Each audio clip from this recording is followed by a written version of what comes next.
Fala, meu amigo, minha amiga, você aí que tá vendo nos noticiários, é Selic, é IPCA, todo mundo muito doido falando disso, e você fica pensando, o que isso reflete na minha vida? Então, nesse vídeo agora, a gente vai conversar sobre o seu dia a dia, como é que a Selic e a IPCA interferem, e também num contrato de home equity, quais são as diferenças para você contratar e você ter toda a assessoria da GL Capital. Então, solta a vinheta aí.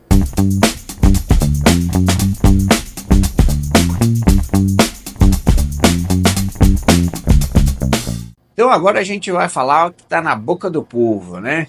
Que é essa discussão aí que o governo está tendo com o Banco Central, falando que ele é irresponsável em subir a taxa Selic. Mas por quê? Por que cargas d'água que o Banco Central quer interferir na Selic e ela está subindo? A razão é o seguinte: se você pegar nos últimos 4 anos e enxergar a nossa base monetária, o que é isso, Gustavo?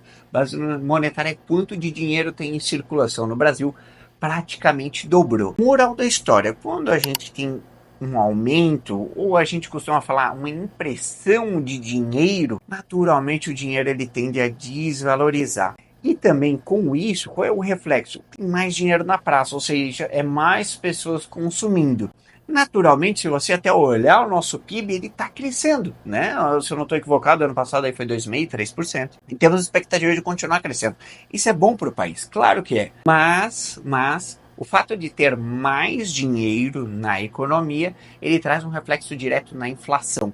Tanto é que provavelmente você está sentindo aí no seu bolso quando você vai no supermercado, quando você vai comprar algo no comércio e assim por diante, tá? E aí o Banco Central buscando o quê? Uma medida de austeridade, de proteção da nossa economia para não deixar a inflação ir embora, porque isso é muito perigoso, ela aumenta a taxa Selic. E a taxa Selic nada mais é do que um índice de empréstimo entre os bancos. Então, por exemplo, quando um banco quer captar recursos para emprestar, ele vai atrás de outros bancos, ok? Ou até mesmo quando você pega lá o seu dinheiro, você quer fazer uma aplicação no CDB. Ele fala assim, ó, está remunerando 100%, 110% do CDI. O CDI nada mais é do que como se fosse um espelho da Selic, entende? Então esse é o valor de empréstimo para emprestar para um banco o dinheiro, ok? Então pense só, ela está totalmente atrelada ao empréstimo. Então, quanto maior a Selic, mais alto vai ser as taxas de empréstimo. Depois a gente vai falar sobre isso no Home Equity, ok? Só que se naturalmente fica mais caro para captar o dinheiro, esse dinheiro vai entrar dentro das empresas, que é para fomentar crédito, ou até na vida pessoal das pessoas, para unificar dívidas e assim por diante. Mas há um custo maior. Isso reflete na inflação. Então, consequentemente, a gente tem uma roda viva de interferências, onde a Selic interfere no IPCA, a IPCA interfere na Selic, no governo e assim por diante. Então, realmente, a Selic ela faz parte da sua vida. E você pode estar em um dos lados, né? Pode ser daquele da ponta que vai emprestar o dinheiro para os bancos, certo? Aí é um CDB, um LCI, um LCA, né? Ou você pode estar na outra parte captando recursos. Bom, agora que a gente fechou a Selic, vamos falar um pouco de IPCA. IPCA é o índice que regula dos produtos de consumo geral. Então, o IPCA não é só de um produto, é uma cesta de vários componentes. Vou te explicar um pouco melhor. Agora, no início do ano, o que nós temos aí? Não temos os colégios das crianças? Pois é, educação.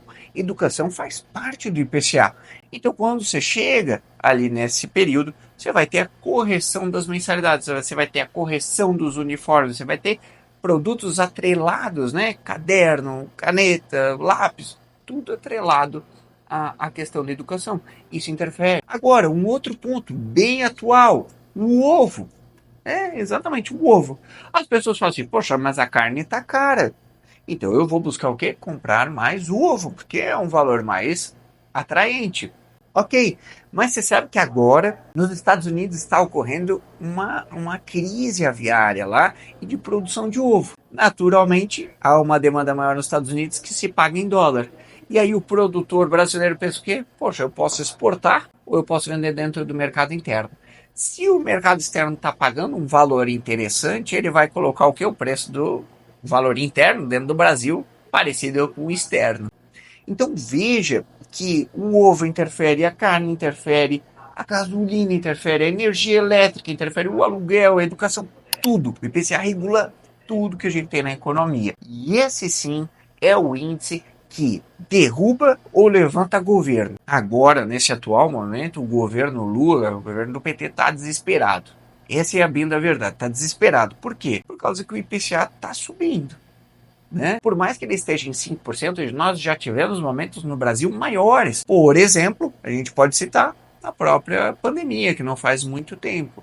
Mas, obviamente, foi uma catástrofe mundial, ok? Tivemos momentos do governo Dilma, tivemos aquele momento da bolha imobiliária dos Estados Unidos 2008, que aumentou. Mas, em regra, no Brasil, a gente mantém 4, 5, 6%. Essa é a média.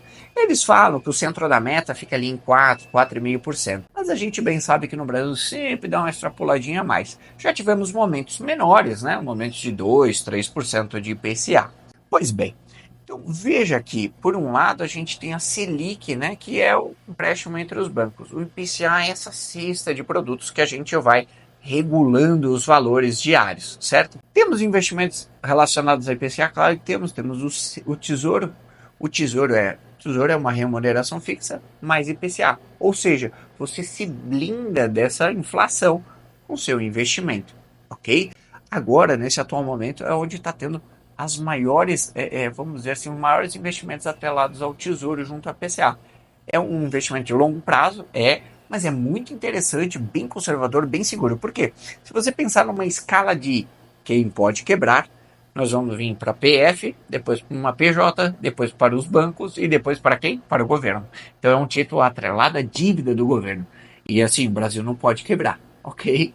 Então tá, acho que ficou bem claro a Selic e IPCA. E agora a gente vai comentar sobre como é que funciona no Home Act esses dois índices. Show! Agora nós vamos ver como é que a Selic interfere no seu contrato de Home Act. Existem algumas instituições bancárias que trabalham com a seguinte taxa. É uma taxa fixa mais CDI. Então CDI é igual a Selic, ok? Então se a Selic está em 13, está em 15, é aquela taxa fixa mais a Selic, né, a taxa do CDI. Gustavo, mas como é que isso interfere para mim? Isso é vantajoso, não é? Num cenário atual, como a gente se encontra, onde a tendência é sair de 13 e a ir para 15, eu estou falando aí, se a gente botar, é um aumento considerável, quase 20%. Então, entenda que, como tem uma interferência direta no seu contrato, no seu saldo devedor, não é uma expectativa e não é uma questão muito inteligente fazer um contrato atrelado a CDI hoje.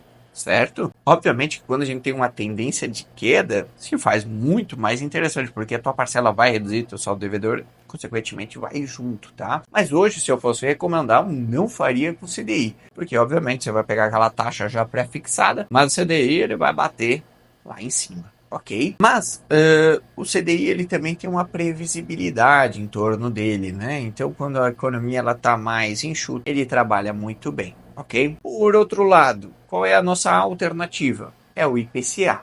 Então, existem outras instituições que trabalhamos também, que daí atrelam que uma taxa fixa mais IPCA. Se a gente for comparar o IPCA e a Selic, certo? Hoje o IPCA está na faixa de 1,5, a Selic está na faixa de 13, então a gente tem uma diferença aqui.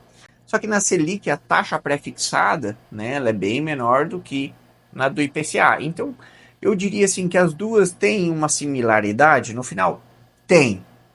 Por isso que é importante a gente sempre fazer cotações entre os fundos, certo?